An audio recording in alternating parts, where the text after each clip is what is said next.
কদিন আগে আমিনুল ইসলাম বুলবুল বলেছিলেন সাকিব বাংলাদেশের সেরা ক্রিকেটার। নির্বাচকদের বলেছিলেন সাকিবের উপর নজর রাখতে, সাকিব যাতে ফিট থাকে। সেই কথার রিয়াকশন দিয়েছেন আসিফ মাহমুদ সজীব ভুইয়া। উপদেষ্টা বলেছেন, বুলবুল ভাই ঠিকই বলেছেন, আমি তো আর নির্বাচক না, আর সাকিব আল হাসান আসলেই বাংলাদেশের অন্যতম সেরা ক্রিকেটার। তবে খেলা নিয়ে সন্দেহ নাই, কিন্তু বাকি বিষয়গুলো যেমন মামলা, আর্থিক কেলেঙ্কারি নিয়ে তাকে ডিল করতেই হবে। সাকিব ভক্তরা আসিফ মাহমুদের মন্তব্য শুনে খুশিও হয়েছেন, আরেকটা জিনিস তার কাছে আশা করেছেন, সেটা হলো নিরাপত্তা। সাকিব নিরাপত্তাটুকুই চান, বাকি জিনিস তিনি সরাসরি ডিল করতে পারবেন। শুধু তার নিরাপত্তা নিশ্চিত করতে হবে। বাংলাদেশ ক্রিকেটের ক্রান্তি লগ্নে সাকিব আল হাসানের খেলাটা খুব জরুরি, অন্তত আরও 2-1 বছর, যাতে দলটা একটা ভালো জায়গায় থেকে শেষ করতে পারে।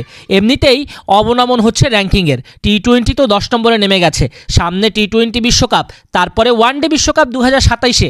বাংলাদেশের অন্যতম সেরা ক্রিকেটারের যেহেতু আরও 2-1 বছর খেলার সুযোগ আছে, সেই সুযোগটাই সরকার থেকে চাচ্ছে বাংলাদেশ ক্রিকেটের শুভাকাঙ্ক্ষীরা। সাকিব আল হাসান বর্তমানে পিএসএল শেষ করে যুক্তরাষ্ট্রে আছেন, কুরবানি ঈদ পালন করবেন, তারপর ফ্র্যাঞ্চাইজি ক্রিকেটে ব্যস্ত হবেন। সাকিব বলেছেন এখন তার ব্যস্ততা শুধুই ফ্র্যাঞ্চাইজি ক্রিকেট। বাংলাদেশের জন্য যদি সুযোগ আসে তাহলে তিনি খেলতে পারবেন।